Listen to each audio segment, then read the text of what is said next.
కారం రంగు రుచితో ఉంటుంది. ఆచి మిరపపొడి అదరగొట్టే కారం రంగు రుచి. పడిపోయిన మిర్చి ధర. గుంటూరు యార్డ్లో రైతుల ఆందోళన. మద్దతు ధర కల్పించాలని డిమాండ్. ఏపీలో రాజ్యసభ స్థానానికి ఈసీ షెడ్యూల్. ఈ నెల 22 నుంచి 29 వరకు నామినేషన్లు. మే 9న ఎన్నిక, ఫలితాలు. కాలేజీల్లో సంస్కృతం చేర్చడంపై వివాదమొద్దు. సెకండ్ లాంగ్వేజ్ గా తెలుగే ఉంటుంది. Telangana inter board secretary Krishnaditya clarity. Hyderabad లో ఈడీ సోదాలు. సురానా గ్రూప్ చైర్మన్, డైరెక్టర్ ఇళ్లలో తనిఖీలు. ఏకకాలంలో 4 ప్రాంతాల్లో చెకింగ్స్. నేడు మరోసారి విచారణకు శ్రవణ్ రావు. ఫోన్ ట్యాపింగ్ కేసులో ఎంక్వైరీ. ఈగలాగుతున్న దర్యాప్తు బృందం. నేడు నందికొట్కూరు బంద్. పిలుపునిచ్చిన అఖిలపక్షం నేతలు. పైప్ లైన్ పనులు ఆపాలని డిమాండ్.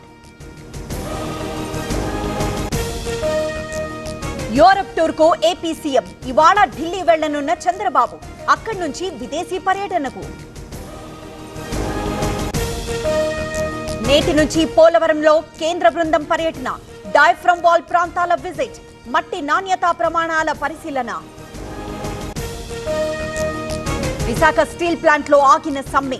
నెల సమయం కావాలన్న యాజమాన్యం. అప్పటి వరకు తాత్కాలిక వాయిదా.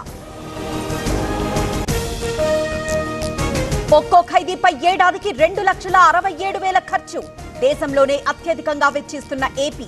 ఇండియా జస్టిస్ నివేదికలో వెల్లడి. పరకాలలో వడగండ్ల వాన. మార్కెట్లో ఎండబెట్టిన వరి ధాన్యం నీటిపాలు. ఆందోళన చెందుతున్న రైతులు. దుబాయ్లో పాకిస్తానీల దుశ్చర్య. ఘర్షణకు దారితీసిన వక్ఫ్ బిల్లుపై చర్చ. తెలంగాణ వాసుల మృతి కేసులో సంచలన విషయాలు.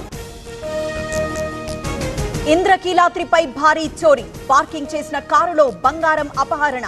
నకిలీ తాళాలతో డోర్లు ఓపెన్ చేసిన దొంగలు. అరటి తోటలో మంటలు. షార్ట్ సర్క్యూట్ తో ప్రమాదం. కృష్ణా జిల్లా శివరాంపురంలో ఘటన. సరస్వతి పుష్కరాలకు సర్వం సిద్ధం. కాళేశ్వరంలో మే 15 నుంచి ప్రారంభం. అందుబాటులోకి ప్రత్యేక యాప్, వెబ్ పోర్టల్. పాక్ లో మైనార్టీల పరిస్థితి ఏంటి? హక్కుల రక్షణలో మీ అధ్వాన రికార్డు చూసుకోండి. వక్ఫ్ బిల్లుపై దాయాదికి భారత్ కౌంటర్. ఆఫ్ఘనిస్తాన్ లో భూకంపం. తీవ్రత 5.6గా నమోదు. ప్రకంపనలతో జనం పరుగులు. కదిలే ట్రైన్స్ లో ఏటీఎం సేవలు. ఇండియన్ రైల్వేస్ సరికొత్త ప్రయోగం. పంచవటి ఎక్స్ప్రెస్ లో ప్రయోగం. ఆకాశాన్నంటుతున్న బంగారం ధర. తులం 1,25,000కు చేరే అవకాశం. గోల్డ్మన్ సాక్స్ అంచనా.